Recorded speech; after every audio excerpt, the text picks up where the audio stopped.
Hello दोस्तों, स्वागत है आपका आपके अपने YouTube चैनल पर। आज हम आप सभी लोग के लिए एक बेटी विवाह गीत लाए हैं। यह गीत गौना कराते समय गाया जाता है। इस गीत को पूरा सुनिएगा और कमेंट में लिखिएगा गीत आपको कैसा लगा। अगर आप हमारे चैनल पर नए हैं तो प्लीज हमारे चैनल को सब्सक्राइब करें, प्लीज हमें सपोर्ट करें।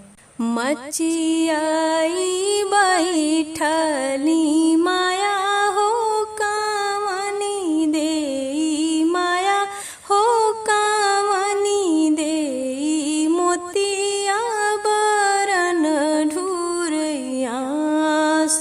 हे अरे मोतिया बरन ढूरयासु के हो मोरी बेटी के केसिया सावरी हाई, केसिया सावरी हाई, के हो भरई है सिर मांग रे अरे के हो भरई है सिर मांग, के करे गोहने बेटी खेला न जई हाई, खेला न जई हाई, के करी बगल होई है ठाढ़ी रे अरे, के करी बगल होई है ठाढ़ी, के हो मोरी बेटी के दूध भात खियाई हाई, दूध भात खियाई हाई, के हो कलौना भिनु सार रे अरे, के हो कलौना भिनु सार,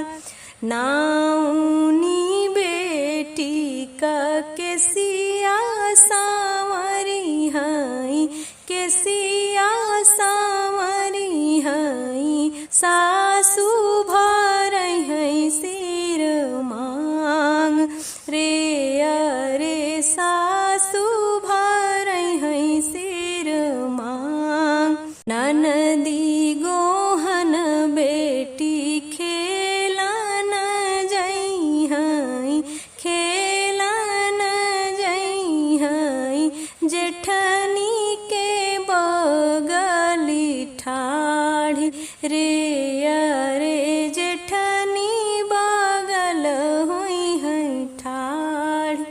चौका लगाई मैया बर्तन मजबई, बर्तन मजबई, हो